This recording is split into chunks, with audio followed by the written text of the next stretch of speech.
Welcome to Multiple Streams by Any Means. Of course, we're a podcast where we like to show you guys different ways to make money and, live life. It's not always about money. Sometimes it's about life. Today, we got a very special guest, man. She, when I think of the color green, if I were to Google green in the dictionary, her face just might pop up. She's more lit than your favorite rapper's favorite rapper. And she's multifaceted. She ain't here just for the money. She's also here for the Lord as well. We got a blessing today with Blessin. How you doing? How you doing, King? Man, I'm great, man. Sun shining. I'm about to get out of town, avoid that cold front. Listen. El Nino, that's what they call it. Oh, Lord, well, you going to the right place. Yeah. So first off, how you doing today? How you feeling? Man, I am feeling wonderful. I am so happy, blessed, and excited to be here with you today. I won't preach too much. I'll try not to, but just feeling wonderful. How about yourself? Hey, the camera is your choir today, but hey, I love preaching to the choir now. Don't get me started. Yeah, now I'm feeling good, man. Just I woke up healthy and breathing right, and limbs and stuff work real, and I got something to show for it. Man, So I can't. That is the billionaire wealth right there. Yeah, like that is it. But I won't digress. I woke up when I wanted to, which was early, but it was when I wanted to and how I wanted to. Yeah. So. In a place that I wanted to be peace at. So, yeah. Yeah. So, first off, Blessin, where you from? I am a Georgia girl, born in Savannah, Georgia. I've lived in Atlanta for 15 years, and I now reside mostly in Savannah, but I'm back and forth. Okay. What you like about Savannah growing up? Ooh, so I didn't really, when I was growing up in Savannah, I didn't really know a lot about other places other than what TV showed us, right? And it just didn't, I just never thought about leaving per se. It wasn't like, I don't know. But nonetheless, once I did move and come to Atlanta, I was like, dang, I wish I knew about this sooner. I would have come a long time ago. When I got here, I did not want to be identified as a country girl at all. I was in the big city. I always felt like the big fry in the little city. So I wanted to be the city girl. Before there were city girls, right? Yeah. And then I learned what these city girls were. And I was then so grateful to be called a country girl. Hold on. What are the city girls like? The city girls be citying. They kind of like the city girls that we now know. And, they just make decisions that all of us have to make. We got to do what we got to do. But I thank God for just always showing me some light at the end of the tunnel and giving me another direction. I'll put it like that. That way you're not limited and being susceptible to the bullshit. I'm human, and especially in my younger days, I've always wanted to be a part of the shits, right? But I knew where to stop. Like, I think that's the saving grace God had about me. It's like, I partaked, I did my thing, but it was always, there's not enough light over there for me to go. That's way too dark for me. I got to go back over here. It got to be some light involved. Yeah. And then, we don't want to get confused with chandelier light versus the sunlight. You know what I mean? I'm talking God light. Yeah. That real light. Exactly. That source light. Yeah. It got to be somewhere. Yeah, not night light, not nothing with no batteries. I'm talking about real light. Yeah. Yes. Growing up, what type of stuff were you into? Growing up, I was always the go-getter. I've always been entrepreneurial. It's always been natural. Again, just like I never thought about moving outside of Savannah. I had dreams and aspirations, but things just always kind of came easy to me.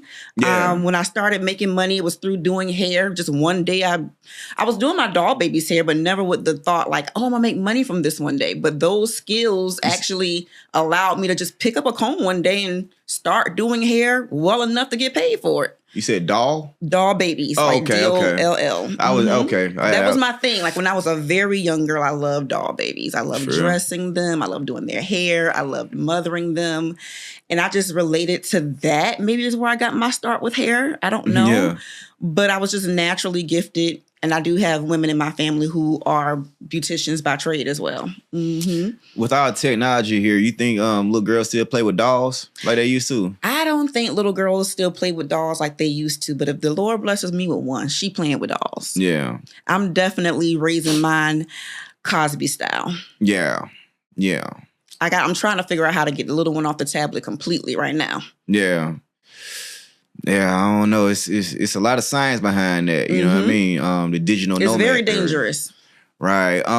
Yeah, it's like I can see them playing with a virtual doll or like on the video game or something like that. I remember riding like we just had Christmas. I don't be seeing kids outside. I don't see no sports, no double dutching. Yep. It's just all that out. You know what I mean? It And is. That's out. No BC is up. You know what I mean? So when did you start? All right. So you said your first hustle was basically doing hair. Around what time? What age did that start? 6th grade. 6th grade. You remember your first $1,000 you saved?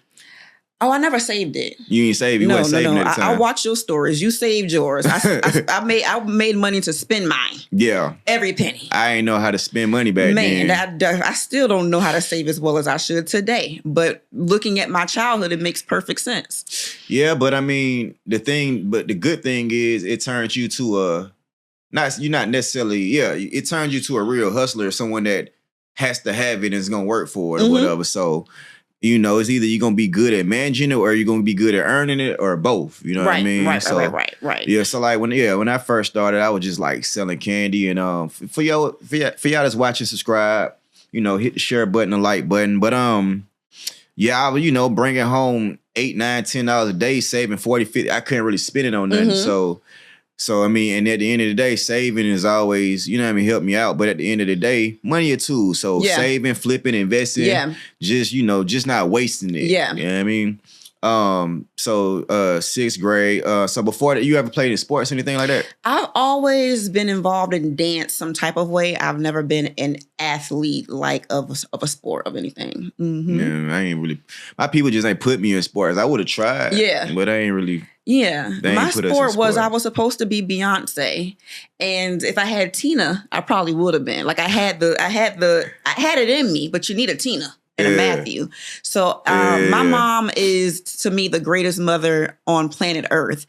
But if there would be one thing I could possibly change, it would just be paying attention to your children's gifts and really doing everything you can to support them as early as you can, as frequently as you can, even when they start getting to the point like, I don't want to do this no more. Nah, you see the gift, you see the light, and you just make them do that thing. They can do other things too, but whatever we see in them that we know one day this is going to be an adult and it starts now, like really hone into that. And I always had a love for music and dance and singing, and that just should have been nurtured a little bit more, in my opinion, as a child. Nah, I definitely feel you. Yeah, myself as well. Like, I mean, I just wish I had more entrepreneurial influences around myself growing up because, I mean, people can hustle, but, you know, people will hustle anything when they don't really have a lot of options, you know what I mean? So, I mean, I don't regret it, but... I think you had the advantage. You think so? Why you say that? I think people who grow up and not have examples hustle harder, figure it out faster, and do better. I think when we have examples, a lot of times it makes us lazy. Yeah. Like your mom and your dad always did it. So that means you always had everything. Yeah.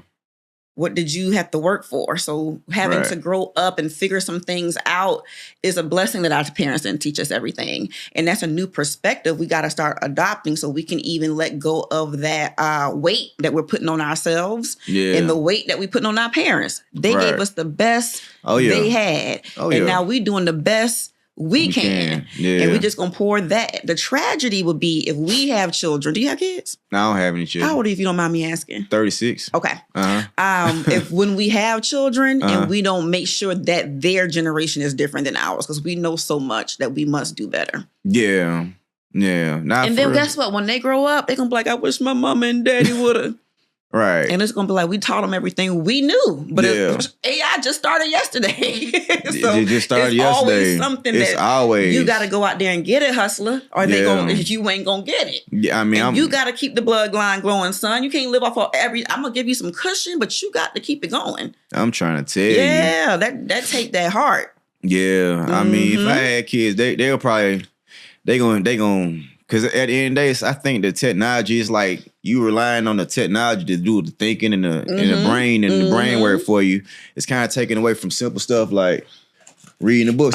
Speaking of books, man, Navigate the Great. GPS to the Road for Riches. I'm gonna give you a copy. It got a little this. green and it got the words in green. You know what I mean? Coordination is very important to me. Yes. Yeah. I can't wait to dive in.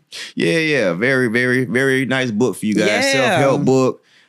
Use a lot of relatable quotes and, things that kind of explain where I'm coming from. I love when we teach because we speak our language. Yeah, exactly. We speak our language better than they speak our language. And that's a lot of times people don't pick up books. I know, like even in church, right? They be reading from King James. I can't understand that. I can't. So I have to go to my amplified version. I have to go to my NIV version. Same with books. So it's a blessing that you write because we need it in our language. That's a real thing. You said, all right, when it comes to the Bible in our language, what versions did you say? Let me write that down. I appreciate the NIV. NIV. The New International Version. And the Amplified Version. Compared to the original text of King James. Yeah. Right. Nah, that's some real stuff. I want to keep it real with you. Were you a good student coming up? I was. School came natural. Really a natural. Anything I've ever tried just really be natural, except for trading is the only thing that's really kicked my butt in life, really hard that I really wanted. From a you think one of the hardest things about trading is the psychology of trading? Yeah. Not the technicals. It's you versus you every single day. Yeah. That's why, for an example, I've experimented with a lot of different ways to make money via online or via coaches or via mentors. And digital products will work if you work it, right? But it does allow you to hide yourself as a person to make money if you decided to. What I love about trading, but men lie, women lie. Numbers don't. Nah. You can't finesse me, and guess what else? I can't finesse myself. It makes me so accountable. Not a lot of people want to be accountable, but I truly desire to be an accountable person. I love self-mastery because I love myself. And trading is that thing that isn't, if you're going to be profitable and not just be a person who can copy trade, even copy trading from somebody else requires skill. Yeah. And it just forces you to become the thing that you desire to be. When we hear that saying all the time, you got to become the thing before you get the thing. Oh, you can't finesse that with trading. You really got to become. Yeah, you got to become. Yeah, I mean, I'm with you on that. I like to blame myself. I don't like to blame him, always her. Me, never you. The elements, because you kind of taking the power away from yourself when you blaming people or you blaming, even if it's something that happened that went left, it's like, you should not have been there in the first place. You're supposed to have been working on your business, reading something, looking at some scriptures from the NIV Bible version. You know what I mean? So yeah, I don't like complaining about the elements. You know what I'm trying to say? At the end of the day, you got to hold yourself accountable if you want to really win. And at the end of the day, you got to, that allows you to get better too, because you identifying places where you went wrong and now you got somewhere to improve versus it exposes people don't want to get better. It exposes that people don't really want accountability. It does expose that people are just looking for an easy way out, and that just does not exist in life. It does not. It's very weak. You got to you got to put it in, you know what I'm saying? You got to put the work in, you got to stay disciplined. A lot of people, man, the way they live life, it's kind of hard. If you doing random stuff, you're dealing with random people, having random conversations, it's kind of hard to build that momentum. And it's momentum is the difference from level 1 and 2 to level 10 and 100. You know what I mean? That's so good you say that. So I came to the conclusion today that money has actually been the thing that's been stopping me from my next level. What happens is I start making money in other ways that have nothing to do with my gifts. And because of that, I justify, I got enough money. I'm just great. And so when I get energized about my gifts, I'll do them for a little while. And then when I get unenergized, I don't care because my money is flowing. So it's like God literally, in my opinion, held up the money flow so I can come to that revelation that what you claim in your dreams and your desires are never going to happen if you keep allowing that money to be the cushion that you can't go hard over here. So literally, it's been a separation for me that I have to learn discipline as well. Being a natural in so many things, it made me naturally good at everything. That discipline wasn't my teacher. So when I got to trading, what had been carrying me in life couldn't carry me here. I felt exposed. I felt weak. I felt like, oh my God, I'm not who I say I am, but I'm not a quitter. So I sat down and got real with myself. Mm-hmm. And that's all that happened. You said something real important, like, because I'm very much similar.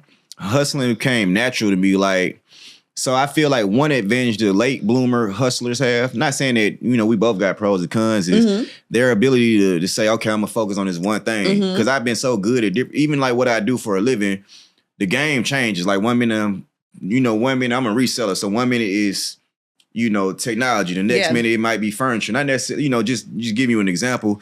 And the people that just kind of hone in on one thing, it eliminate that jack of all trades mindset. You know what I mean? And it's like, and another thing is a lot of people that's late entrepreneurs, they've been working a lot. You know what I mean? So like one thing about working is systems. You know what I mean? Like when you're working for a good company or whatever, the standards and procedures and stuff that you're used to. So with me, I had to learn how to be an employer. You know what I mean? I had to like, when you a self-employed, you got to literally do your HR. Yep. You know what I mean? You got to do your own accounting, your own, something happened, you got to figure out the legal route, whether you got to hire a lawyer or, whatever, you know what I'm saying? And I feel like, but it's all pros and cons because, there's no ceiling over, what we got going on. There's so many ways to skin a cat. That's really a lot of my messaging. Like, we don't really have to get caught up in who's wrong or right because everybody's like off by 1 degree. Like you and I are made in God's image, except for there's a few chromosomes that he made a little bit different that make me think a little bit different. That little bit of difference is all it takes for me to be me and bring that contribution to the world. So I feel like as long as you arrive, you know what I'm saying? And I feel like, even shows that give relationship advice, very rarely do you hear the advice that you need because relationships are so relational. Like it just depends. Each person you date is going to bring something new to the table. I read something today that says you got to get good at continuing, right? And one thing I've been modeling lately because I'm approaching 40. I'll turn 40 this year. 40 just, I think, automatically makes your brain shift to adulthood. I would have thought you was around at 27, 28. King, 29. You are so kind. I received that. But yeah, 39 and it's real. Okay. And it's making me just look at my mother. I ain't gonna tell her age, but she's a senior. Okay.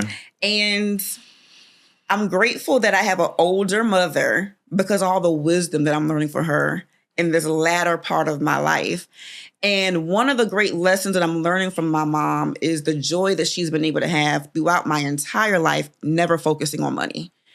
Never has she tried to have money in her bank account. It just naturally has always been available to us.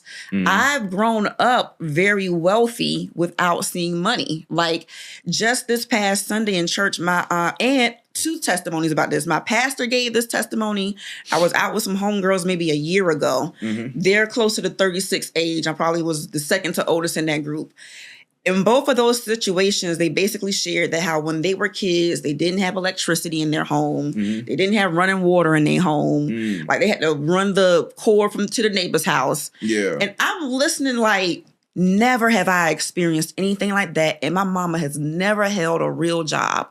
For the most thing I ever see my mom do consistently was open a daycare from time to time throughout our lives. Basically, the government paid my mama to keep her own kids plus a few other kids by her doing that. You feel me? So even from that, she's always been entrepreneurial. My mom was the first Airbnb.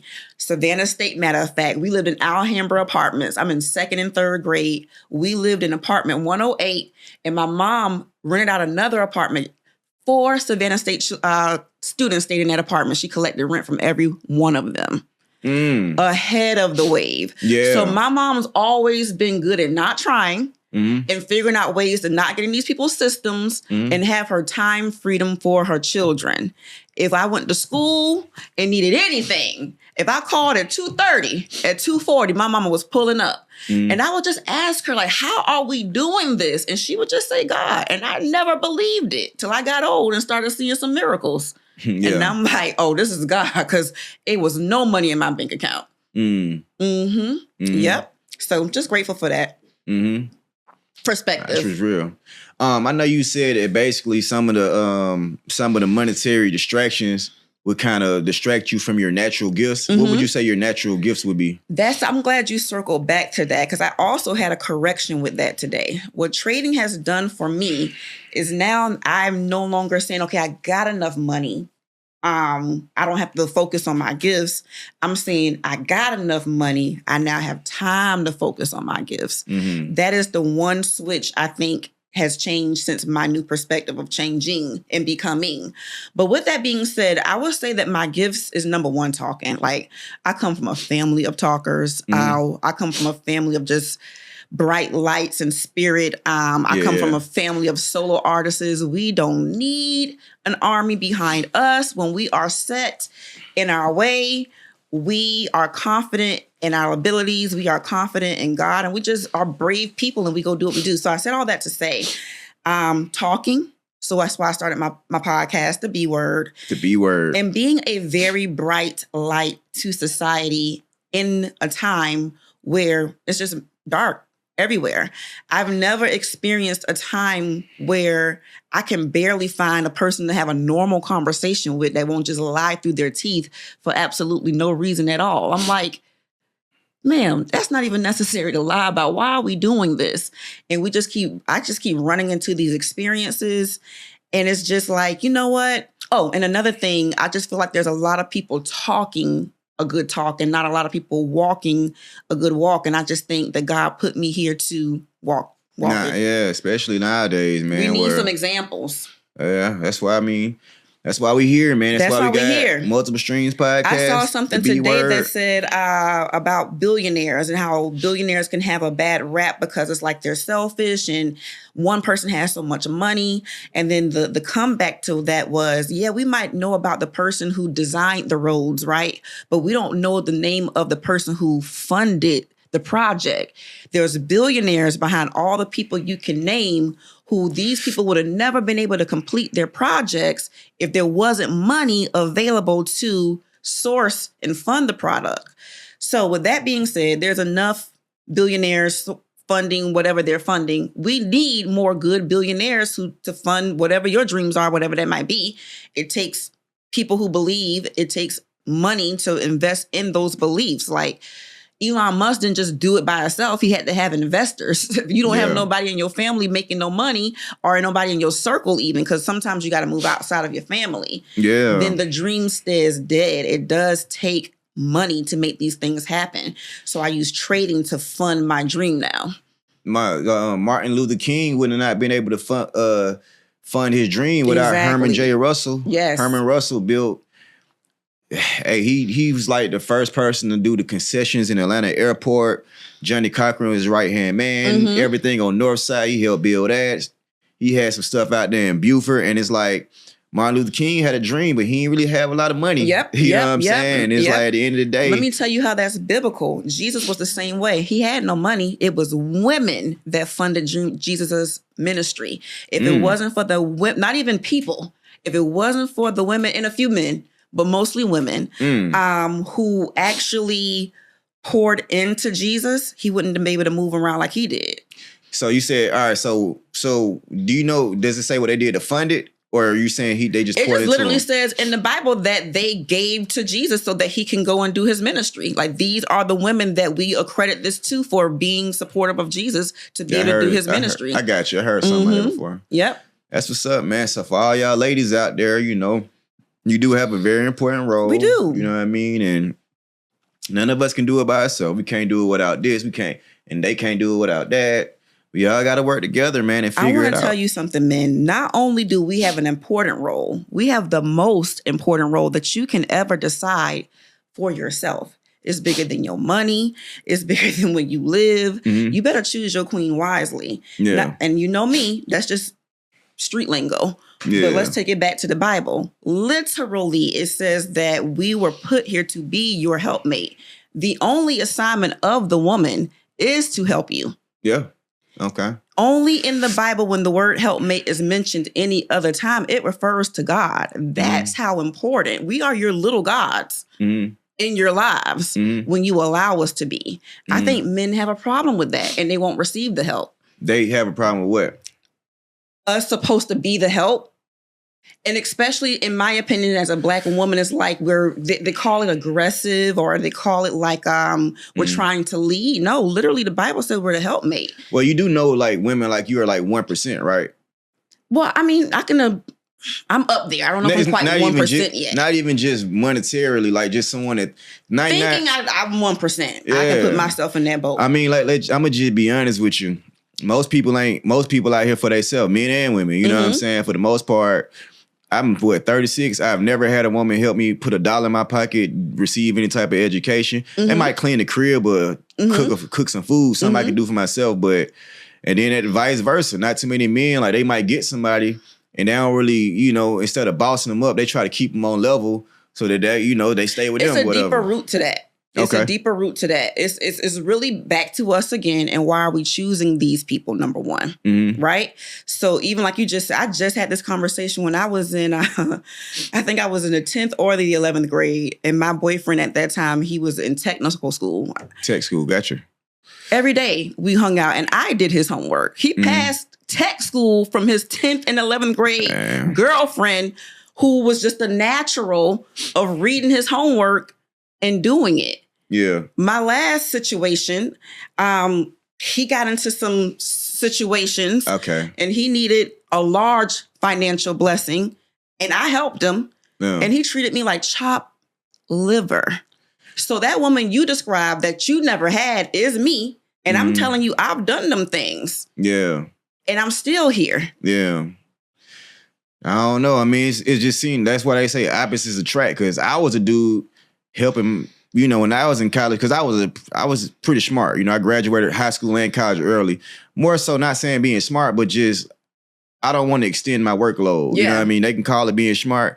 It seems like I'm always the one helping. And I mean, at the end of the day, people present themselves well. Like you can look at somebody or they can talk good game. Like they can, it's like you never really know until you get in there. It's sheep's clothing. Yeah, I mean, I ain't even saying people got evil intentions. It's just like, you never know what happened in between. Man, the Bible's so realistic. Forgive them, Father, for they know not what they do. What they do, yeah. Like, that's a real, so you know how many times I have to say that? Forgive them, Father, for they know. I know he don't even know. I know she don't even know. And I'm going to have to just forgive them because I know.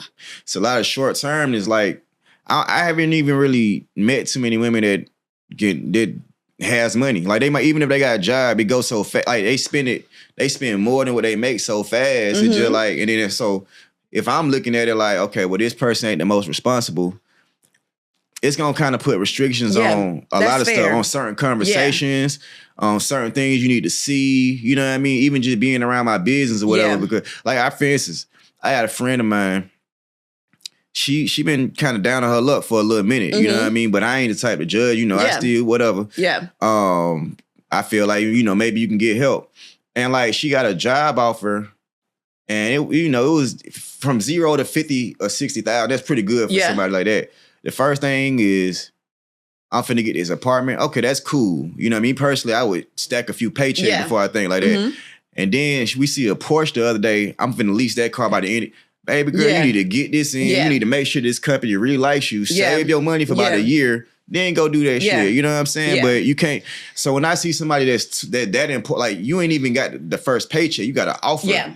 And it's like, we kind of named two different women there. So we named her, which has she been able to accumulate wealth or what we would consider maybe six figures before? Or has she always kind of been an employee type young lady? I mean, to be honest with you, like, I haven't known this person for long, but they made some money like in nightclubs before. Okay. You know what I mean? So, that's that. They had it before. And then, certain things happened to where they had to give up the life. You know what I mean? Certain things happen. And then they, not knowing what to do, it led to other things like, abuse and certain, biting the apple, as you might say, and Yep. and you end up with nothing, and then and it's a lot of things that we do to go downhill. We push ourselves downhill sometimes, and I mean, May I interject? yeah, of course. Just a different perspective to consider. Mm-hmm. We need help. You know what I'm saying? No, it's not. No, the help is there. But what you mean? Like you're helping financially? Whatever I gotta do. Is this like somebody you're involved with? Not no more. Okay. But when I say help, it's not even financial is what I meant. Man, anything. I'm from books to gym to...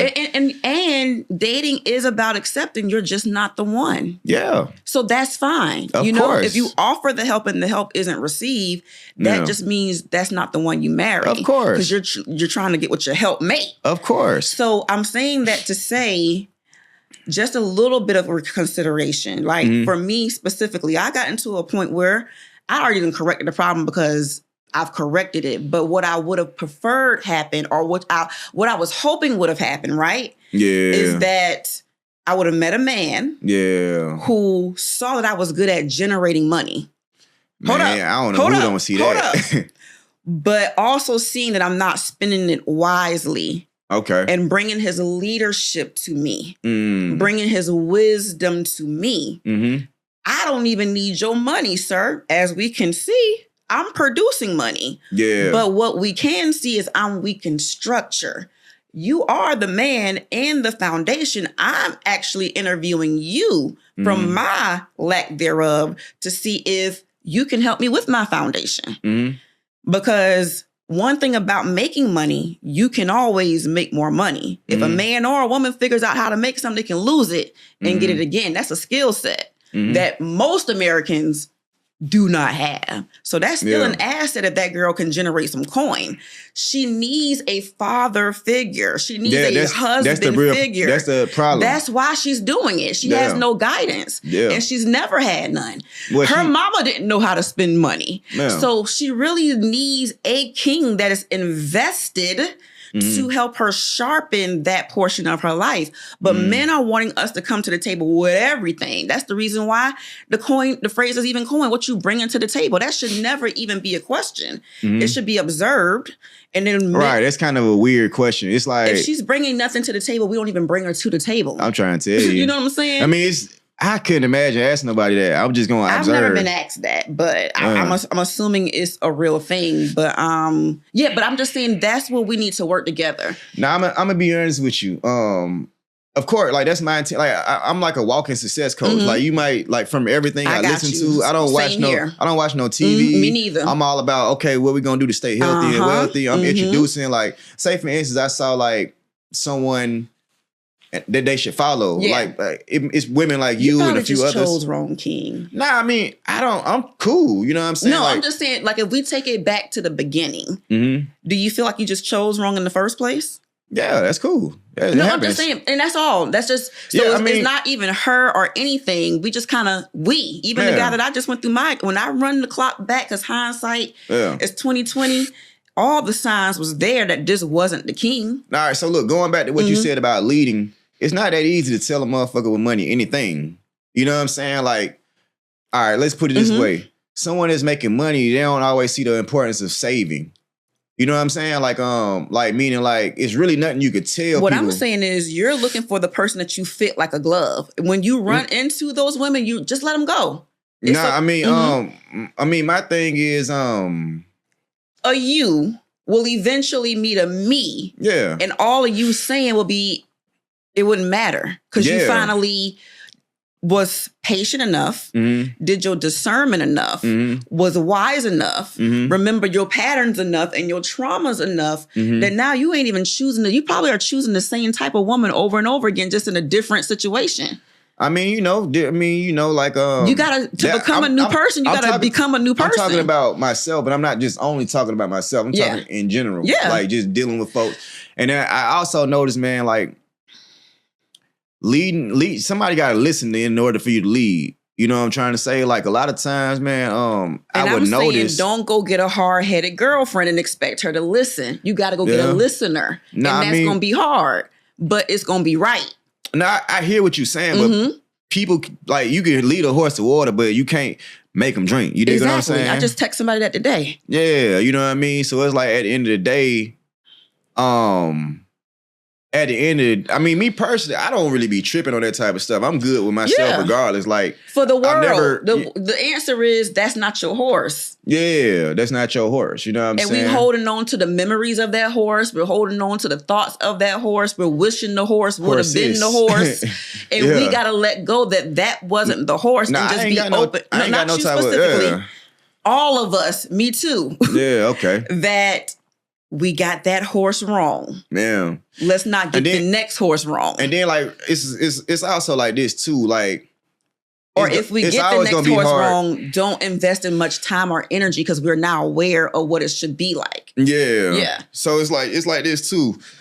For super disciplined people, it's hard to relate to a lot of people. You know what I mean? Like they don't understand why you got to be on time with everything, why you exercise so much, why you choose to do like, you know, a lot of people, it'd be hard to find people like that. You know what I mean? For the most part. So, I mean, me personally, like... They don't call us 1%ers for a reason. That means when you walk out your door, you're walking into 99% of the people that ain't you. Yeah. So what's happening is your statistics and your numbers, you're likely to meet women who ain't shit. Because there's 99% that you're going to meet out of the 1%. So what I'm telling you, it's a quality problem. Yeah. There's not a lot of yous and there's not a lot of me's. Yeah. So it's very natural that you ran into a lot of unsuccessful wrong type women because 99%ers are everywhere. Yeah. A diamond is not just going to be sitting on the table saying, come get me. Yeah. So what I'm saying is all of us got to probably slow down a little bit. Stop picking for the wrong reasons. If we really get to the root of it, we're picking wrong because we're choosing the wrong reasons why we picking. Yeah. If we really got into alignment of what you actually need as a man, that might look a little bit different how you've been picking them. We got to do a better job of getting clear about what we should be dating. So when these people approach us, we can say, no, we done been there, done that. I'm not judging you by the last experience, but your patterns definitely show that this will happen. This ain't nothing personal. I'm studying the pattern. I'm studying the principle that, and I've learned that does not work for me. Okay, cool. Nah, facts. I mean, you know, it's all trial and error too. You got to get past the costume phase of the situation. And different men and women like different things. Like I've dated a guy who, you know, when the season that he met me, value was what he needed. And we lasted a long time because I provide a lot of value. Yeah. And we could have lasted longer, but I had aged out. So he got fortunate with me that I was a young girl with value. But now I'm an old girl with value. Yeah. So now he like, I can't not even trick you. I can't softly manipulate you like I used to when you were a young girl. Like you want to get married now. Like you got dreams of family now versus when I met you at 20, you just wanted to go hang out with me anywhere I went. You was down to go. Yeah, and now it's like, no, let's stay home tonight. Let's cook dinner tonight. So I changed. Right. He didn't. But age would have made me say, aren't you ready to change? Yeah. But because I'm honest with myself and honest about him, just because you reach a certain age don't mean you have to change. So Blessin said, this is where I get off of this ride because I am ready to put away my childish things. And he is not. Don't make him a bad person. Just means our ride is up. Yeah, you can't be mad at people for doing what they want to do. No, I ain't talking about you. I'm just saying, I'm saying for everybody. When I talk about me, I'm talking about everybody. Yeah. And so we broke up and he went and got a young girl with no value. To each his own, man. But I said all that to say it really just depends on, like you could be a girl with everything, but if a guy is just looking for a bimbo, he's not going to care about your value. If a guy's just looking for a trophy wife, he's not going to care about your value. If the guy just cared that your ass is fat from here to there, I can tell you everything in the whole planet Earth to be a billionaire. You're not going to hear me. Right. He focused on what he could see. And men are visual. Very. And I have decided to keep my real body. And that has been a challenge for me, especially living in Atlanta. I mean, the thing about that, a lot of times when people when it happens, it affects their whole world and how they think. I'm not saying to make you a worse or better person, but I just say, man, if you look good how you are, I feel like I'm just saying even the numbers game of just men approaching you, it drastically decreases. Yeah, I mean, I feel like I don't like even myself. I feel like with too many options, it's like a lot more distraction. You know what I mean? If you not gonna say too many options, too many people approach you, too many people in your face. Like I know I've had them type of times in my day, and it's like I feel like when it was going on like that, when I was being more visual with myself, being seen more, it's like I would end up probably spending my time and energy with the wrong ones, just not knowing, you know what I mean? Because you got this, that, and the third. Now you playing any, mini, miny, mo, and then you might be rocking with one because they look a certain type of way or a convenience or something like that. But I understand, like to myself, I learned like to kind of tone it down on the day to day because you ain't gonna do nothing but distract yourself because that's what happened to me. Yeah, you know what I mean. Just being honest with you, but you're not lying. I got friends like that too. Like it might be option A or B. Option A, natural body, pretty face, work a great job. Option B, you don't even know what the hell she do for a living, but that ass so fat. You just thinking about it, you know what I mean? You know what I'm saying? And now you spending thousands on her and you got her on the back burner. She's lucky to get Chick-fil-A. And then when it's all said and done, you just kind of like, man, you ain't even rocking. And then especially like once they know that, then it's like, you got to think how their perspective is too. Average looking female, a lot of men talk to them. So once that happened, it's like a reality check. Like, oh, damn, in their head, they might be like, that's all they want. You know what I mean? I'm going to play the game now. You know what I'm trying to say? Like, I've literally had women I consider friends. It went from good vibes, we can talk about whatever. Yeah. To nigga, what you gonna do? The time is ticking. It's like I feel, you know what I'm saying? It's somebody out there for you or whatever, but I demand some type of respect. God damn, you know what I'm saying? Hold on. So what was the disrespect? The whole attitude change. Talking like you crazy or like you wasn't being figurative. Like that was the real attitude. She went from a cool, somebody cool. I say, like, cause I'm gonna be honest with you. I wasn't rocking with her because of looks. Look, if that was the only reason I was rocking with her, I probably would have just been rocking with some other folks. It was like with her, it was just like, okay, you got a normal job working for a fine. You know what I'm saying? I could put my finger on it. You're a normal girl. You a normal girl. Put my finger on it. And she the type I feel like would be willing to reciprocate. Best case scenario, whatever. Like and then it's like when she got a little work done, it's like if I felt like she always wanted to be a baddie. Okay. You know what I mean? I'm talking about she always wanted to have enough going on to treat people like shit and talk to people how they want to. And when did you notice that about her? So the person would kind of be back and forth, like how you back and forth here in Savannah, she would be back and forth between here and like Tennessee. Let's just say Tennessee. And it's like we never got to the point that we was like 100% exclusive just because like, lifestyle or whatever. But it was somebody I was like, damn, out of people I know, I would rock with this person or whatever. You know what I mean? Especially, especially if I can encourage you to get in the gym and, we do things, whatever. She the type of person that get a lipo, a second round, all that type of shit. Shit like that be whatever. But yeah, like like it was after surgery, you know what I mean? It was like after the let's put it this way, after the pandemic. After the pandemic, you know what I mean? Everything that changed a lot of people. It changed a lot of people, you know what I mean? You got a little some in your teeth and you looking better, you know what I mean? It's like I put it this way, the last message she texted me, it's kind of like, so she'll have an attitude, but it's kind of like, all right, say for instance, me and you been rocking, and all of a sudden you got attitude, that ain't gonna make me just hate you. But if we talking and I sense that you on some bullshit, I'ma just fade away. I don't even want you to feel bad. Hey, if you used to talking to niggas like that, talk to people like that, but I'm not gonna be that type of.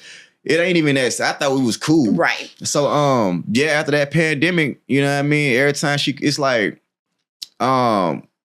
we did less hanging out and more like straight. So now that hindsight is 2020, before the body was done, was there ever any moments you felt like she had a bad attitude?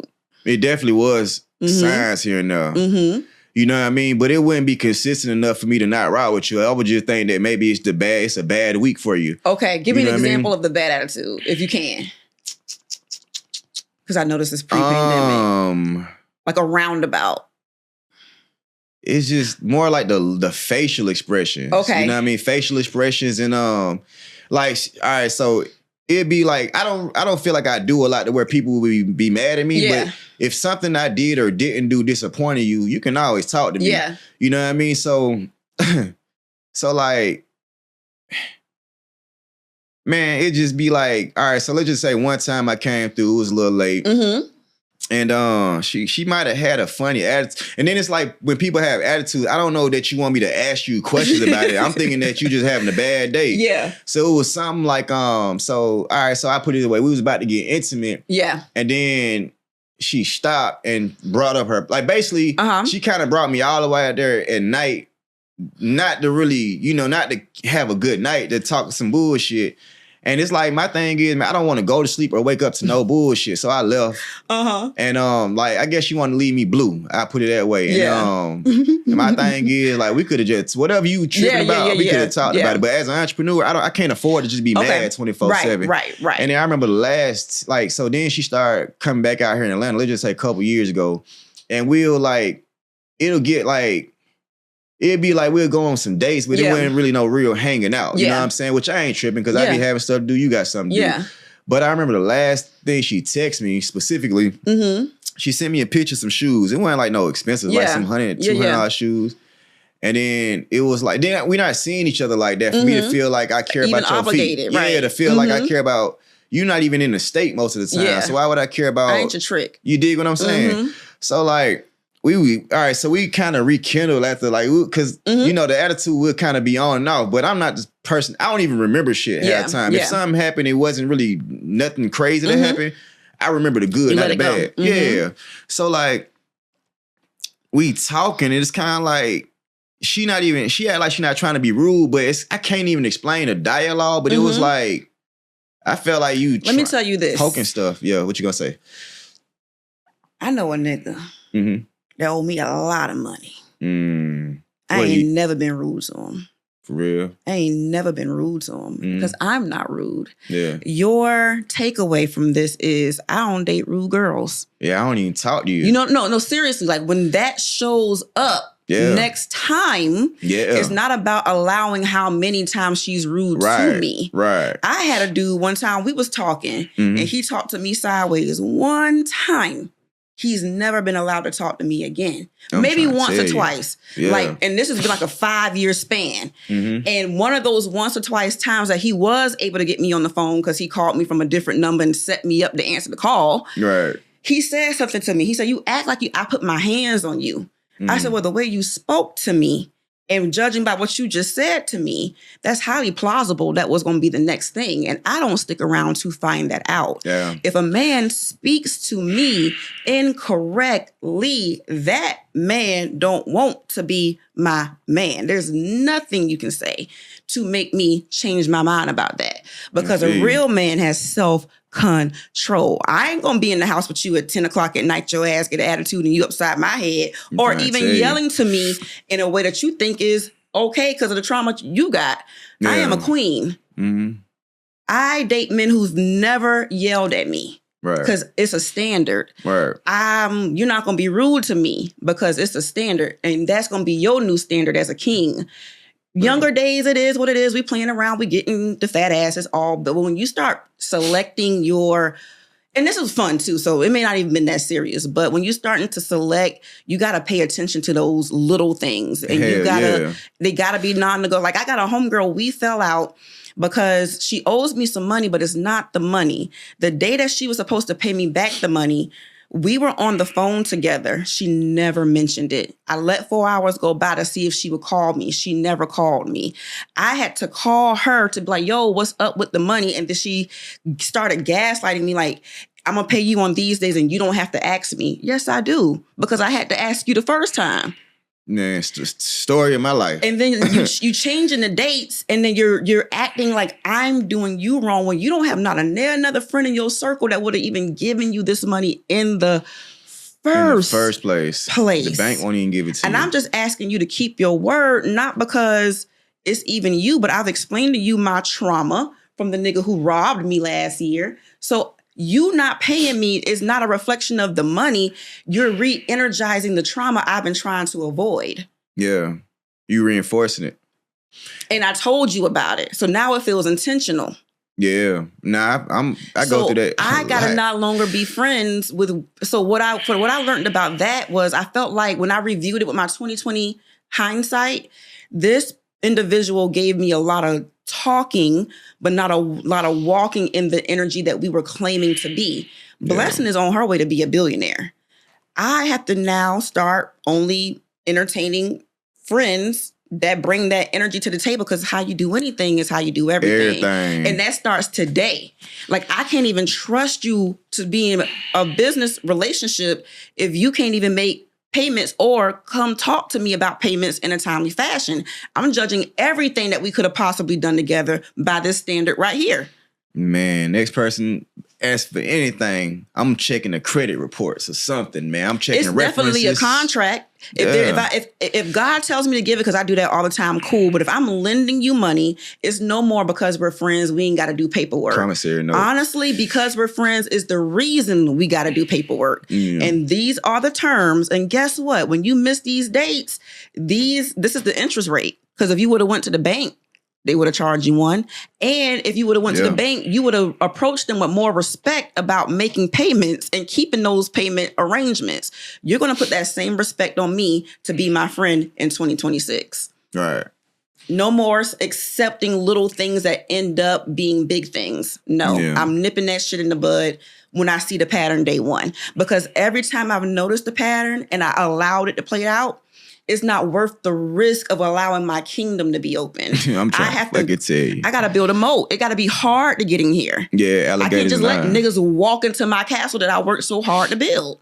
Brick by brick. Brick by brick. No one brought me any bricks. Nah. Matter of fact, Pharaoh said, give them more. Hey, make it harder for them to make the bricks and watch them produce. Right. But with that being said, because I get really energetic and passionate. Oh, we good. I like it. We love energy. I do want men and women to work on healing together. Yes. Because we don't even have the right mindsets at all.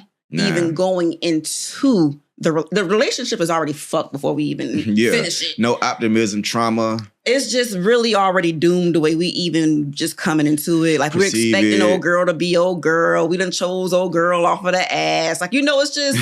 and even with me, like, I didn't ask enough questions. I'm a face guy. Face guy, I didn't ask enough questions. It was cute enough. He said he was making this. He was going to church, but I never he never prayed with me. Just all those little things.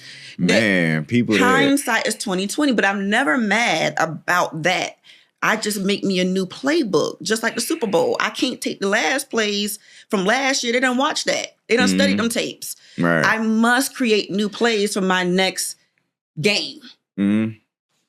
Yeah, for you guys. And stand on boundaries, stand 10 toes down on it. And trading taught me that, because you ain't going to get that trade fucking around, changing up the rules. You got to create the rules, stick to the rules, and that's how you win your game. And if you don't see a setup, don't take the trade. You trade? Not like you. Okay. I have experiences. I had a lot of trial and error. Mm-hmm. But so you're familiar with the concept and taking a trade and things of that nature. Yeah. I took some trades before, but did I look at this morning look at the reports and all that? Nah, I didn't. Yeah. But it's just because, like, sometimes my core business will kind of pull me from it. Yeah. And it's never been like a habit. Like, so I got a buddy of mine. He's actually one of those guys that grew up with parents that had money, and they doing good. He not one of them spoiled ones or whatever, but he does a lot of trading or whatever. So he'll show me a setup, and if it makes sense, he does a lot of swing trades, like options and futures. And what you trade? What assets? Futures. Mm-hmm. Yeah, stuff like that. Like all these oil prices, all that type of stuff. Yeah. So he does swing trades, and he didn't trade. He just started back trading this year. Last year he didn't really take a lot of trades. I guess between his the business he runs and the businesses he runs, and the way the market was with all that type of stuff. Like, I don't know if it was like a new president, but he wasn't doing a lot of trading. But even before then, I tried Forex.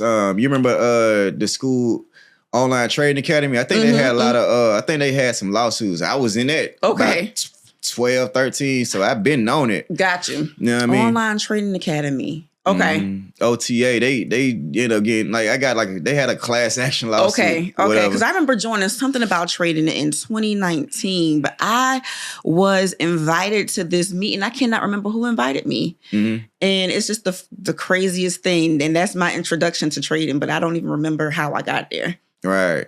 All right. So I got a theory, man. Okay. I don't think people like money. They just like what they can do, like what they can buy with it. Okay. I don't think they like flipping it, saving it. Not saying, saving is never really the goal. No, I get you. But they don't like multiplying it. I just feel like I feel like people can have the things without the money, they'll do that. You know what I mean? It's because we're slaves. Slaves to what? Material things? Specifically here in the States, right? We come from people that were enslaved. So we've never been taught, So even since the pandemic, we became aware, but it takes time to see changes happening. Yeah. And when there's so many distractions that keep you from being focused, it takes even more time to allow change to happen. So I think that the fact that we are even seeing as many yous and me's around is a blessing, because that used to be like you would have been it would have been no way you could have did this podcast. Who else you would have knew? I would not know nobody. You would have known nobody to be able to sit across from you. Right. We live in an age now where at least we can keep the podcast table full. So that is progress. But what Black people do have to do better is accelerate the learning curve. But we can't accelerate the learning curve till we accelerate the love curve. You don't even love me enough as a woman. I don't even love you enough as a man. So we can't even join forces enough together to really create the change that is needed. So the dysfunction is so deep, so much so are you familiar with the Willie Lynch letter? I'm familiar with it. The programming that they did on Black people is, programming is real. You see it every day. Yeah. This was back, I forgot the year, so y'all fact check this. Just Google Willie Lynch letter, but find out what year it is. But it's very beginning slavery times, right? And there's a man named Lynch that goes around to states teaching slave masters how to program their slaves. And it's been a long time since I read the letter, but it's things in the letter that are very detailed. So much so as something like get one of the strongest Black Africans in your demasculate them. In your what is it? Plantation. Right? And then put each arm on a horse. Get all the women around, all the children around. Oh my God. And let the horses just run off. Oh my God. Damn. That's crazy. You know what that did to Black women to this day? Taught us how to, don't you cause no problems with them people. We want you to live. We want you to survive. If you go out there and be your strong warrior king self, they're going to put your arm on each side of that horse and separate you. I ain't trying to make you soft, baby, but this is how you survive. Do you know that's still echoing in your head? Yeah. I know exactly what you mean.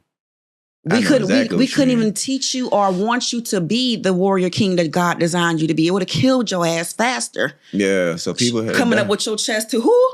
I want my baby to live. So I'm teaching him how to be less of a man so he can live. In that letter, it says, if we program them this way, the effects will last. And I think it references 2012 in the letter. From 14 something, that if we do what this letter is saying, they won't be our physical slaves anymore, but mentally they will be. So let's say I'm accurate that the letter does say 2012.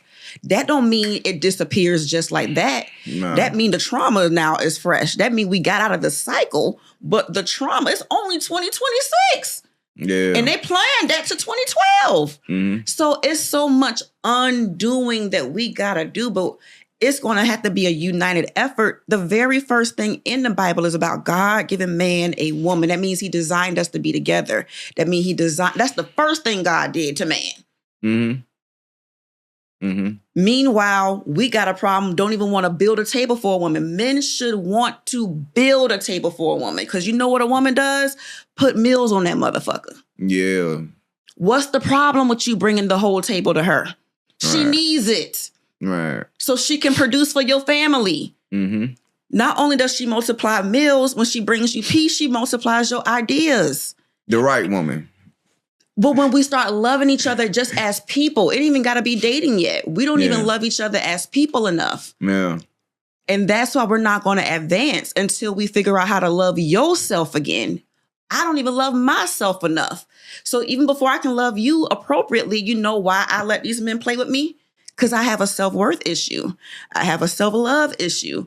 We, as a society, have a love issue. And we're running to the money as the Band-Aid. And it's doing just that. It's not solving anything that we have going on. You said something real, man. As far as like, all right, so I went to a We've never had more therapy, and there's never been more unhealed Black men. Men were more healed before the therapy. Y'all need more Jesus, but keep going. Yeah, the Willie Lynch got me too, man. I went to a school. I went to a high school. Had some. It was very mixed population. Had some white folks. I don't believe in violence, but I remember one specific time I had to let something slide because this white dude said something to me, and I just knew if I pummeled him, man, I probably, they'll lock me up, try to sue me and some more shit. So it's kind of like... And they wouldn't even arrest Johnny if he whooped your ass. Man, Johnny ain't... Yeah, you're right, though. They would have gave him a certificate of excellence. Yeah, they would have gave him he would have been on whatever, man. So, as far as the programming, though, pretty much that's why I do what I do, man. It's a lot of voices online. Yeah. Like, I sent you the post. It was this girl, she said, she's trying to prove... She's saying that, I guess, people that lost their virginity after 10th, 11th grade were lames and don't know how to... I don't know what she was saying, but I'm looking at like, this a smart dude right here. How did he find this chick? What are they talking about? How is that going to help us out? So, I mean, I can't really program us all, but we can do this podcast. I got this book. Yep. You know what I mean? We're doing our part. We doing our part. The B word. The B word. The B word. What's the B word all about? The B word is literally, I feel about a year or two ago that I took a 40-day fast from social media. Oh my God. Very necessary. I just wanted to just disconnect. Yeah. And I just started hearing from God. And that's really what happens. We be so clouded with noise. He can't penetrate because God whispers, he doesn't yell. Oh man. So if you are listening at everything, yelling at you, demanding your attention, you can't hear. Yeah. Man, when I tell you this man just started running his mouth, I'm like, okay, God. It really got to a point like, yo, I can't even keep up with the downloads that you are giving me right now. It really got to be a lot. What was the question real quick? That's how much it was. No, we were just talking about, I don't know, the B word. Okay, the B word. So with that being said, it got to a point with the guy that I was dating. He was in business and acquisitions. His dreams was just buying properties, buying businesses and assets and letting the money work for him. Yeah. So when I got into trading full time and, diligently, I kind of shifted again from wanting to pursue my dreams to like, you know what? I just want to pour into my man as a helpmate. Yeah. Here's more money to buy more businesses, to buy more buildings, because I see the vision. And I've been praying to God for a man to come into my life to give me a reason to use this money correctly and not buy Bentleys before buying homes and things of that nature. Wow, God, you've answered my prayer. I'm now going to get the structure that I've been looking for. Well, with that being said, because I digress, the B word came about from hearing so much from God. Oh, let me go back to the point. Sorry. So I was going to kind of give up the talking that I said I was so good at. But that's what I was going to do. I just wanted to be a housewife who knew how to trade, always still had her own cushion, but I didn't have to be in the world trying to produce anything. Yeah. I'm home with the kids. Your soft girl era. My soft girl era. But when you a warrior queen, you don't get the... It's hard. No, it's not even hard. It's not in my cards. It's not who I am. Yeah. It's not even hard. It's not in my cards. That's a bar. It's not who I am. I am the girl who has to advance society. Me deciding to go be his housewife, that's why it didn't work. I thought it'd be feeling like it's the nigga. No, God was like, girl, I didn't make you to be a housewife. And I'm going to prepare you for the king that knows how to leverage you. You leverage him. It's a partnership. But partnerships ain't for everybody. But that is what I desire. The goal. That's for me, because even with my relationship that I had that I found most fulfilling, one was really fulfilling because of love. And then one was really fulfilling because of that Bonnie and Clyde energy we had, man, bruh. Bruh. Mm-hmm. It was like, we can take over the world. And so that's why I say it's not always about that for every couple, but I am a Bonnie. So asking me to be a housewife when you a Bonnie doesn't work. But the B word came once I learned my gift was talking. God was like, I need you to talk. Because on social media, tablets, everywhere is just so much negativity. All the light that we can possibly get from God's soldiers, I need them to show up. So the B word is God talking to me, B, and what we come up with together to share to the people. Yeah. That's the B word. Okay. Y'all check out the B word, man. Subscribe, like, share to this, the B word. We need more voices like this to uplift the billionaires of the world. So that we can fund everybody else. You know what I mean? That's what we do. Yeah, somebody, we need our support so we can help fund the world dreams. You know what I mean? We're the vessels, you know what I mean? And let us cook, man. Let us cook. That's a good way to put it. Yep. That's exactly who we are. We know our gifts. We know our strengths, and we the good billionaires. Right. The good ones. The good boys. Yeah. The good old boys. Now, so I was gonna say, so I hear about a lot of things that you do. What are some things that you do not do? From what department? Like just a personal thing, things that you feel like would prevent you from being a blessing. Okay. So in alignment with you, I don't watch TV. My son does, but I don't. What do I not do? I've learned to not waste my time. It got to be meaningful or I'm not present. I'm learning how to not walk with the world. I think one of my downfalls is I'm such a cool Christian girl that sometimes I want to be cool and it interferes with who I gotta be. But the apple. Yeah. I used to nibble on it from time to time and I'm trying not to. But the beauty even in that, I remember for a long time being upset with Eve. Like, damn it, Eve. All the garden was yours. You didn't have to eat from that damn tree. And now I realize I'm Eve all the time. And I have to give Eve grace. And that we all fall short. And it is what it is. But just get up again, dust yourself off, and try it again. But what I don't do is partake in negativity. The glass is always half full. I just don't do foolishness at all. Yeah, no time for it. At all. It disgusts me. I don't care about people's business at all. Yeah. I'm very focused on mine and what I need to do. Yeah. I don't have enough done to be worried about what you are or are not doing. What do I not do? I never wish any bad on people. I think that's a good thing. When I have issues with people, I wish the best on them sincerely. Not that cliche, I wish you the best, but authentically, because whatever you put out in the universe, karma brings it back to you. So whatever you're wishing on that person, you're wishing on yourself. So I want the best for you. That might actually mean God will give you a lesson so that best can happen. And I got to just leave it like that. Even with me, wanting the best for me, sometimes you got to go through talking to the serpent to realize the beauty of being in the garden.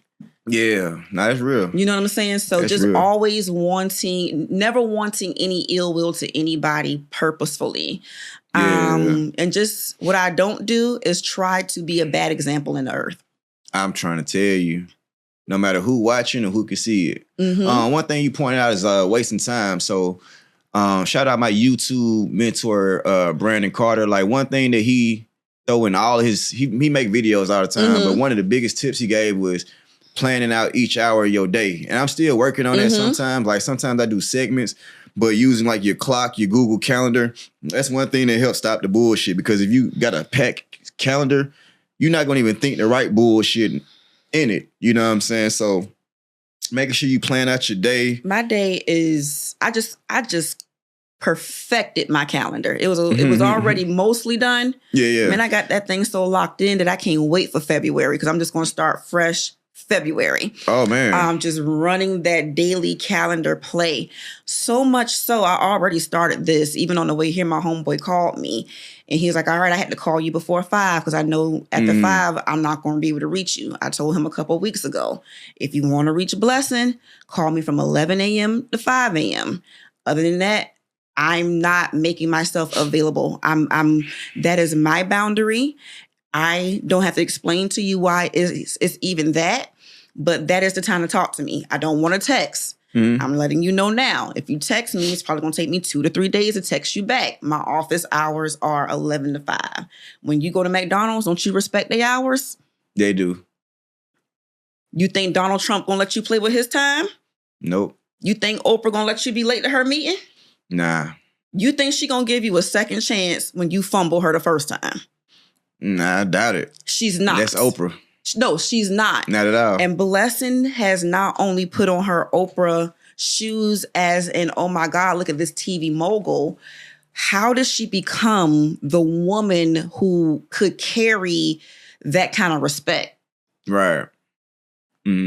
You ain't gonna never play with Oprah's time. And guess what? Starting the day, you ain't gonna never play with Blessin's time. Because I see myself in that light that if you can do it for her, who am I that you can't do it for me? Yeah. You don't even know that lady. You know me. Yeah. Put some respect on my name. Yeah. And if you don't do it, I'm gonna do it for myself in 2026. Right. And beyond. Nah, that's what's up. I like how you said you got it, February, that's dope. You know what I mean? I'm working on being a couple days ahead, and then it's gonna be like planning the whole week out. Man, shout out to my homegirl Stormy Banks. I'm trying to get to that level. My homegirl got this whole year mapped out to the T. Coach Stormy Banks, she does grants. Oh yeah, I know what you're talking about. Yeah, I know what you're talking about. Okay, that's what's up. Yep. Budget every dollar. That's next level. I know you was doing an accident referrals at one point, right? How long did you do that? I was in the industry for 15 years. I heard it's good money, but it's cutthroat. You heard what I said when we first started. Ain't nothing humbled me like trading. Yeah. So, I don't even believe in cutthroat. I just get the job done. Okay. Mind over matter over here. What we doing? I'm not thinking about how hard this shit is. I'm thinking about getting it done. And we get it done every time because we don't think about how hard it is. Right. Period. You still dibble and dabble in that industry, or you gave it up? I gave it up completely. I retired myself July of 2024. That's what's up. Did you do a retirement party for yourself? For myself, very low key, just very decision boss like, you know what? I've served my time. I'm in control of my time. I asked for God to give me my time back. I asked for God to give me a tool to collapse my time.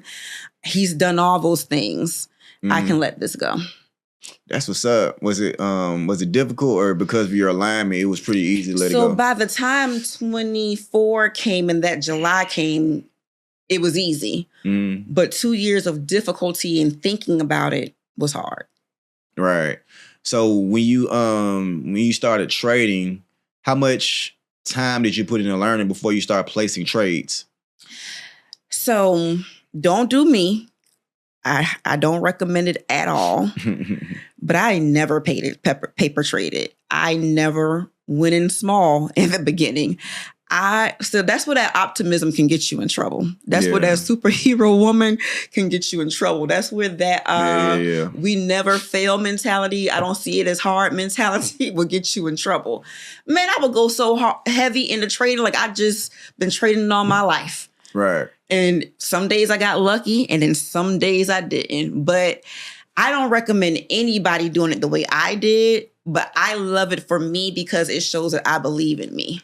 It shows that I never needed to paper trade because I was scared or didn't think this was going to work out. My belief system was telling me this is going to work. And that alone right there is what make you the 1%. That belief system that is going to work out, that belief system that you're not afraid to lose, that belief system that you will go all in on your dream. Fuck it. It is what it is. Let the chips fall where they may.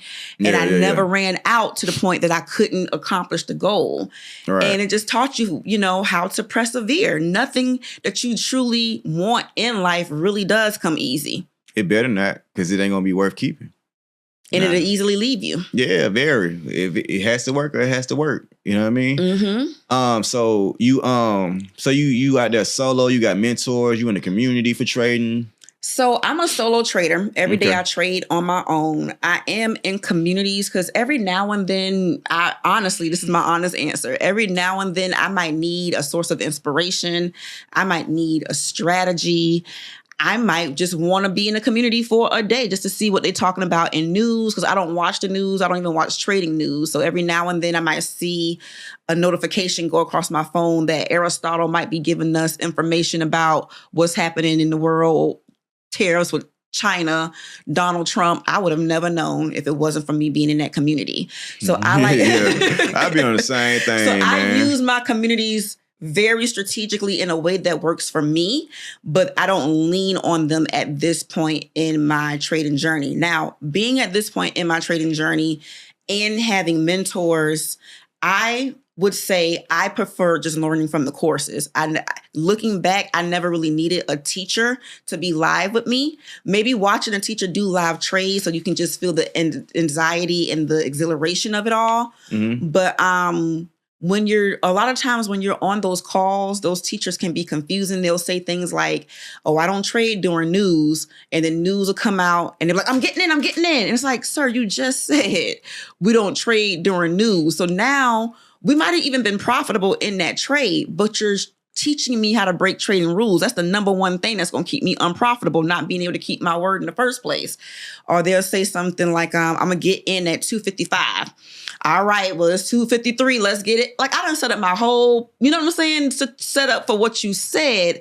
And I just don't move fast enough to benefit from that. So I just got in different communities so I can actually study the content they will put in there, play it back, play it slow, watch it 10 times if I need to, let it set in my dyslexic mind the way I need to, and then go from there. You use a lot of tools, indicators and stuff when you do your setups? I'm really what you would call a zone trader. I used to use a lot of tools. I'm learning simplicity is best for me. I'm a scalper, so I'm trying to be in a trade for all of 60 seconds, make $1,000 and move on with my day. That's dope. Mm-hmm, my discipline is more of a zone trader. So you scalp futures? Mm-hmm. Oh, that's dope. I never met a futures scalp trader. Mm-hmm. And scalp is like basically, like she said, she in and out of a trade 60 seconds. Mm-hmm. That's dope. If it's more than 60 seconds, that starts feeling like a long time. Like, why this trade didn't hit yet? Yeah. It should really be seconds. Yeah. Wow, that's dope. Mm-hmm. Self-learn. That's dope, man. What platform you use? I'm on Trade-Ovate. Trade-Ovate? Trade-Ovate. Oh, I never heard of them before. Mm-hmm. For futures, yep. Yep. That's what's up. So you said you've been, so you basically, all right, 2024 is like basically when you kind of start doing it full time? For the last 2 years, I've been trading every single day. But since July of 24 is when I didn't have any backup income. Do you trade at specific times or like whenever a target or something? I am right now is both. It usually does happen within my 9 to 11 time frame. I do want to trade more as well. So my plan is to continue to do what I've been doing, but also practice setting more alarms for when it hits other areas that I know would also be a good entry. Area. Yeah. That instead of just saying, okay, I did my one trade and I'm done, that if opportunity presents itself and I'm around, why not take it? So that way I'm still not looking at the charts all day. But if you come to my area and I hear the alarm, why not take it? So yeah. Nah, that's what's up. So I'm assuming since you scalp, it got to be market orders. It's market order trades. You know what I'm trying to say? Yeah. For the most part, you can. Well, a limit order could work, but it's still because of the zones kind of being close. Like the zones I'm looking at, like as a swing trader, you are actually looking at probably day zones because it takes it a whole day to get to a certain price point. As a scalper, I'm just looking for a part of that zone that you're looking for. So I don't need the whole move. I just need maybe even the beginning of the move. Whereas a swing trader is trying to catch that whole move. Okay. What's the morning routine of a trader? What is the morning routine of a trader? Of you in particular? Yeah, it's such a wonderful question because it's actually just creating a shift. And like I said, February is looking different because I would say for the last 2 years, it's been a lot of anxiety. It's been a lot of pressure. It's been a lot of chasing the charts. And now I know that I've gone through a nervous system reset, that even I'm just a calmer person, that even my patience has increased so much. Because I'm a Sag, I don't know if you're in the zodiacs, but we're known for not having a lot of patience. So the last 2 years, more than trading lessons, has been patient lessons for me. Because I'm Big B, not the little one. I didn't come here for no chump change. I came here to make a lot of money today. So the market had to humble me to appreciate small beginnings. No one is going to make Big B money like that. It's a process. And I had to learn patience more than anything. Now I'm calmer in the morning with my trading routine. I'm praying, setting the attention for my trading routine. I'm looking for where precision is with my trading routine so I can stay in alignment of my peace and not be chasing the market and getting all that anxiety. And some days when my target entries don't hit, I don't trade that day. That would have threw me into a panic in 2025. What you mean I didn't take the chance of making $5,000 today? That's a loser. Now that perspective is what you're talking about. I'm growing from being the girl who knows how to generate money to being the girl who knows how to keep it. That's been my switch. Been generating my whole life. I haven't learned how to keep it. 40, I think. I'm so grateful for the ones who get it before 40, but I think that's when it really clicks. And even statistically, like in Think and Grow Rich, it tells us like most of those Caucasian men, like Colonel Sanders and who else can we name? Jay Kroc. Like your Henry Fords and what are their names? The Rockefellers. Okay. Most of those people who achieve what is unbelievable success for those time periods in their lives. Generally around 40 is when it happened. I like how you said Think and Grow Rich, man. First chapter of this book, Think and Grow Lit. Period. You know what I mean? Because we got to talk to the people. Yeah. Yes. You got it in our digestible. Language. Yes. Right. This is the NIV version right here, baby. Yeah. It's that medicine that tastes good, not the Robitussin that we used to. You know what I'm saying? Because we ain't got to take our mama's cough syrup. That shit was nasty. Oh my God. Castor oil. Exactly. We was out here taking castor oil. My son ain't never had to experience castor oil. I think that's something you should put in cars. You know what? He gonna get some when I get back though, because that's good for the soul. Yeah. All right, morning routine of a reseller. I wake up around 6:30 is the latest that I want to wake up. Okay. But, you know, sometimes it be 8. I'm really working on 5:30 because that little extra time, I'm just so much on time. I wake myself up. Sometimes I might take a shower and put a little cold in it, but it just depends on how I feel. Take the dogs out. You know, I wipe, I kind of clean my breakfast area. Yeah. Hit that gym. I'm trying to be in and out the gym between 7 and 8:30. Then I just kind of readjust my calendar, maybe add some tweaks. Yeah. Then I try to get to my warehouse. So my warehouse is around the corner. So I try to get to my warehouse, which is office, whatever, a place of doing business, by 9:30, 10-ish. Okay. You said you get up at what time? 6:30. Okay. But I'm working on getting back to that 5:30 mark. You know what I mean? Well, you asked me my trading schedule. Oh, yeah. My morning routine starts at 3 a.m. Oh, talk about it. 3 to 4 a.m. and we call that the God hour. We are opening our Bibles. We are hearing from God. Like he will talk to you. Like he be sending me the places in the Bible that specifically be answering questions like in the words that I just said. I remember not too long ago, I was talking to my homegirl, and I used to trade at 4 a.m. in the mornings with the homegirl. At 5 a.m., we don't do that anymore.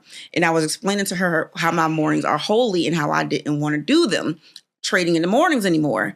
And we were talking about an offer that I was going to create. But I said, but I can do it at 4 p.m. Do you know? I opened the word of God the next day, and in the scripture was 4 p.m.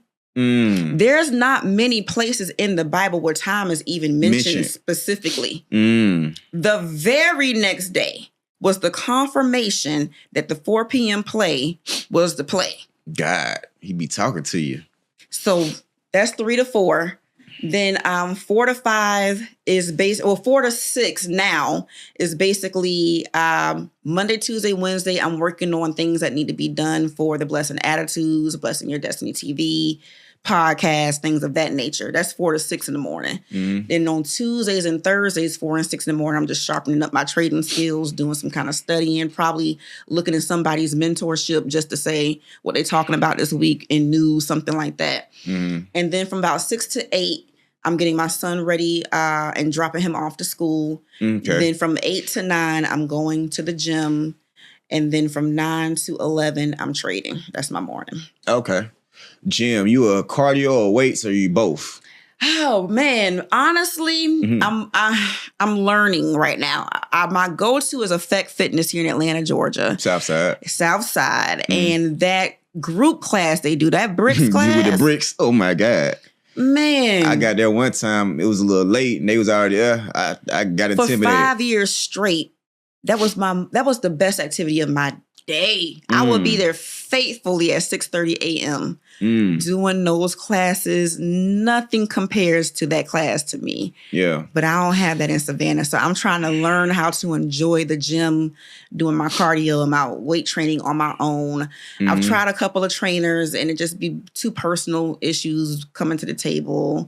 But I just would they be trying to hit on you? No, it's female issues, child. Just women doing womanly things. But I'm really trying to enjoy that 8 o'clock, 9 o'clock hour where I'm in Planet Fitness on my own, doing some cardio and then doing some weight training.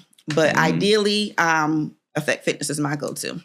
Yeah, so my gym time, that's also when I do a lot of little preliminary learning. It's a guy, basically, I look at him as, he pretty good in the space of reselling, especially when it comes to like electronics. I listen to his podcast a lot. I've been going to the gym my whole life. Like right now, I'm just pretty much at LA Fitness, and I go to Fineo. But Fineo is like, it's more of a popular, pretty sexy gym. It's like, man, I want to get ugly, get in, get out. But I was going to Rich and Fit for a while. Okay. When they was open, and the thing I did like was the group classes, because I'm like a solo. Yeah. Like, I work out with a friend or whatever, but when you working out with people, they can spot you a little better.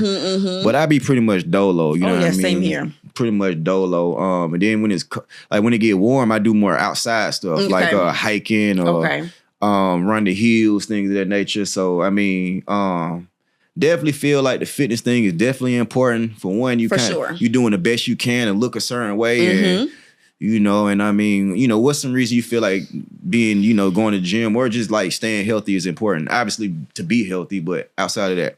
So we only get one of these. You know what I'm saying? Yeah. Like if the car break down, I can go get another car tomorrow. Yeah. If this breaks down, this is broke for the most part. Yeah. Then I gotta rely on the medicines that Americans want to give me.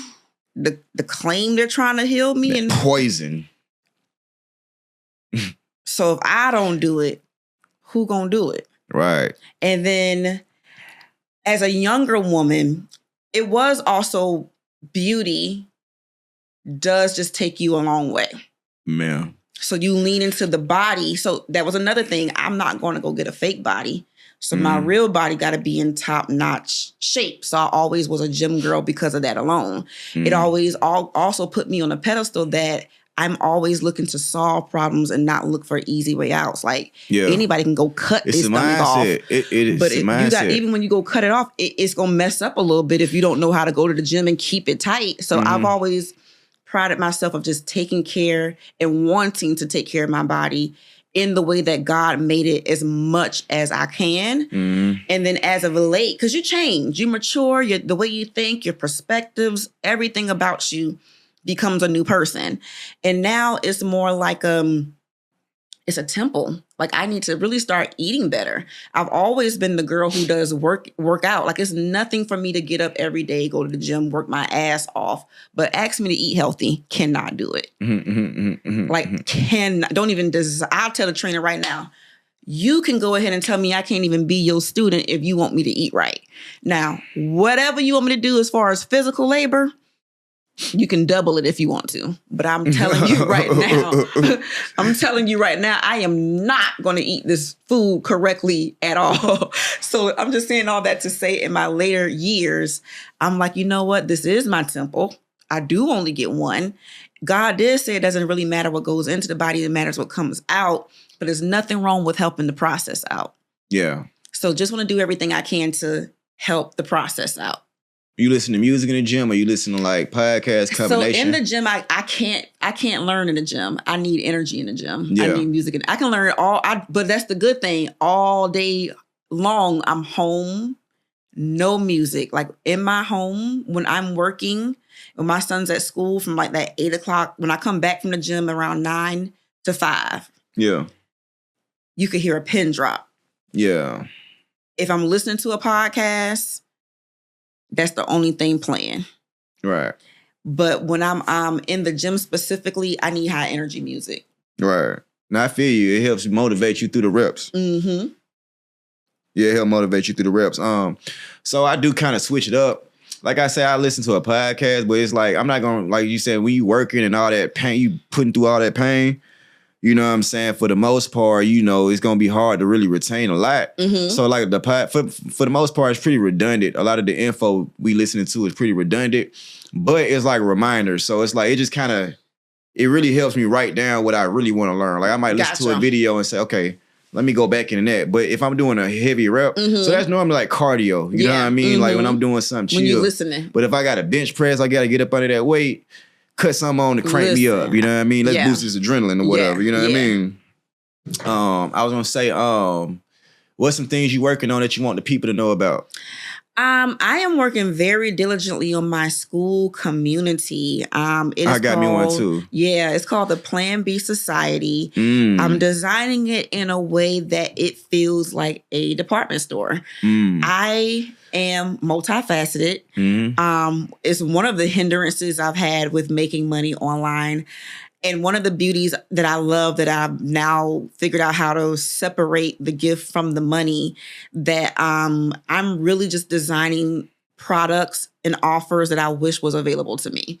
It's honestly no fluff. I don't need the sale. This is here that if you felt something, it's available to you. Yeah. So you'll be able to come into the community and just see what fits. You might like Blessin because she trades.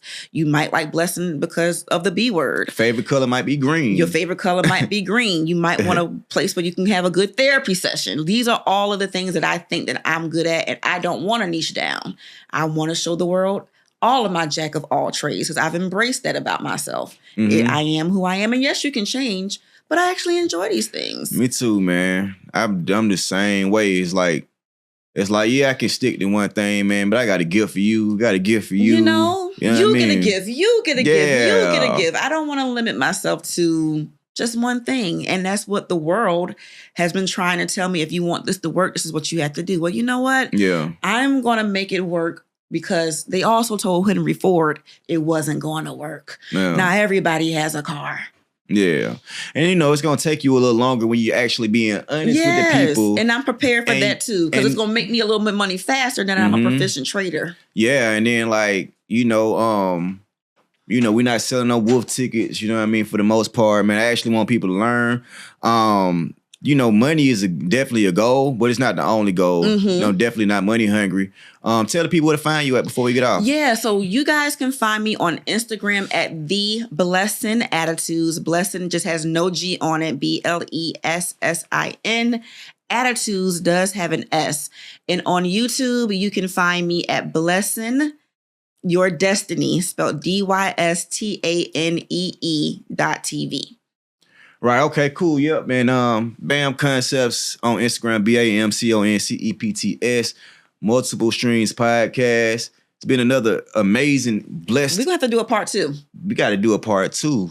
It's been an amazing show. Thank you for watching Multiple Streams Podcast. Good things go to those that hustle. Amen. And get the book, man. Reading is for learners. Amen.